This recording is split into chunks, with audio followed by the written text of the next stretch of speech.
everybody, welcome to General Hospital Envy, my GA chapter show. Let's cut right into it, starting with the Corinthos clan learning that Margot's father is the man that Sunny killed all those years ago. Realistically, Sunny could not be in a worse position right now. I mean, his father is in the middle of all this mess as well, so it's like, eek, good luck, bro. The entire Corinthos clan better brace for impact because Margot is out for blood right now. Jordan let Margot know that she was not impressed with the fact that Margot didn't reveal the fact that she was his daughter ahead of time when she told her the name of the victim initially, but Jordan's got some other issues to deal with, mainly her Aunt Stella. Once again, Jordan tried to make peace with Stella, and once again, Stella refused to make the peace. So, Stella finally informed her that she will not be attending her and Curtis's wedding, much to Curtis's disappointment, but what can you do? I think we've all learned by now that Stella is as stubborn as a mountain. She ain't gonna be moved no matter how much you push her. Curtis seems, optimistic, but I don't, and Jordan don't, and I don't think anyone watching does either. By the way, this is the first time that we've seen Curtis with the new Jordan. It took long enough. Honestly,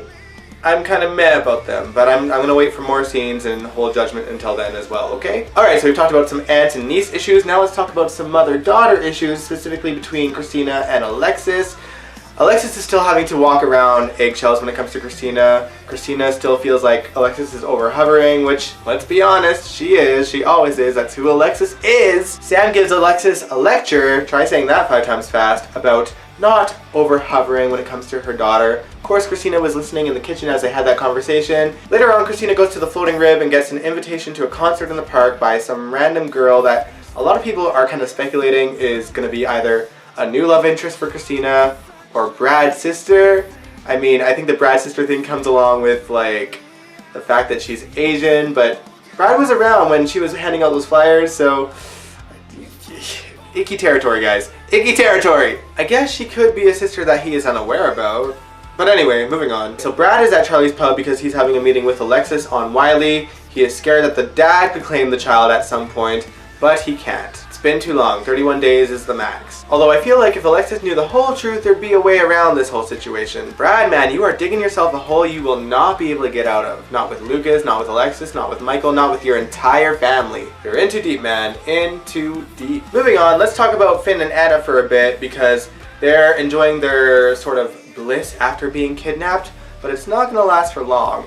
Finn obviously has to worry about his father and his father's condition, although he's keeping the cards close to his vest because he doesn't like to show emotion because he's just built that way, I guess. Unfortunately for him, Anna is a super spy and can see right through him. Finn continues to stand his ground, but that's when Chase shows up, not to talk about their dad, but to talk about the fact that there is a lead from the WSB on Dr. Obrecht, and Anna, being Anna, is ready to go after her, all guns a-blazing. Well, not all guns. She's kind of semi-nice to her. Frenemies, that's what Maxie said about them earlier. Much like Anna can't convince Finn to put his guard down, Finn can't do the same for Anna either. He does, however, give Peter a heads up on the fact that Anna is going after Obrecht, and that makes him leave a message for Anna to be safe. Whoa, what a switch in character. Honestly, I didn't expect it. Alright, since I brought up Maxie and since I brought up Peter, I guess I should talk about the fact that Maxie found out that Lulu told Peter to back off from her, and she was not very happy about it. She not so subtly told Lulu to butt out. Still not a fan of Maxie and Peter, by the way. Maxie is a little bit busy anyway, though, because she went to Kiki to tell her that she is invited to Crimson to do a photo shoot, a glamorous photo shoot on strong, independent women, and Kiki has some reservations, obviously. After all that happened, she doesn't want to be back in the spotlight and kind of take advantage of what happened. She wants to be taken seriously, and she feels that a glamorous photo shoot would kind of make herself look like a hypocrite a little bit, but Maxie thinks it's a good thing, so does Griffin for that matter, but Kiki's kind of iffy about it. Speaking of Griffin though, the whole Ava-Kiki-Griffin war is still going strong.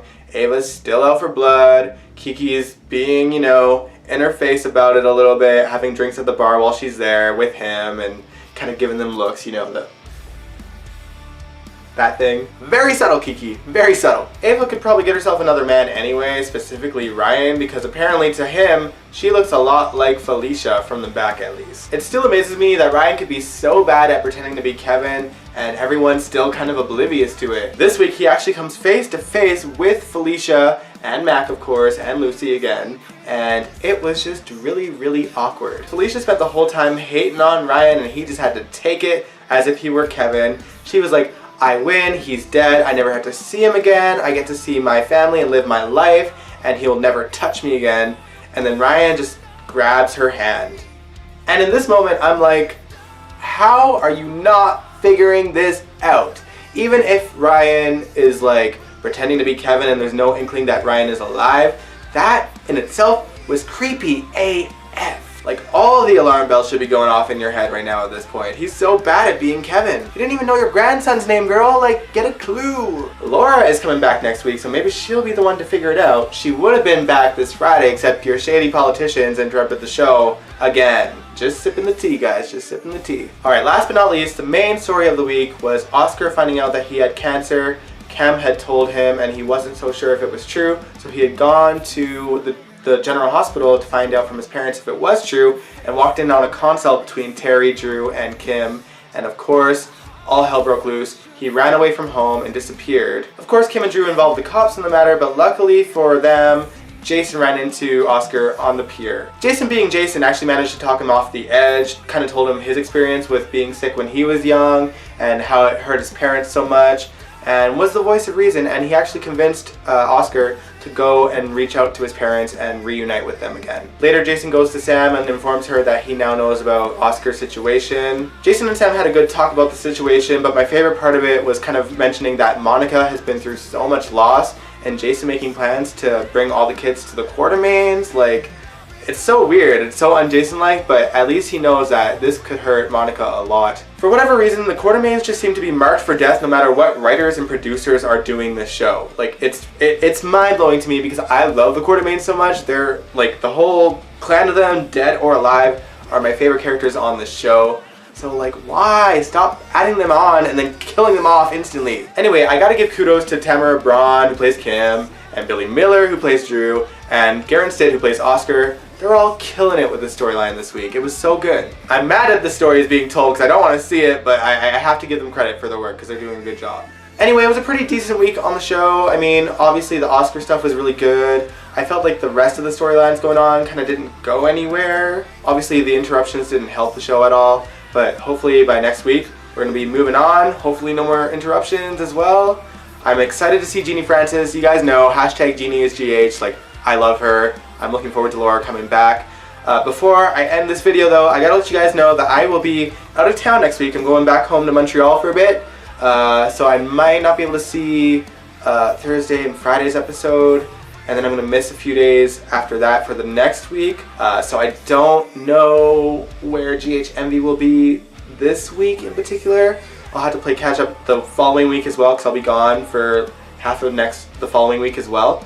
But I will do my best. Anyway, if you like this video, give it a big old thumbs up. Subscribe if you want to. I will catch you guys when I catch you guys. Bye!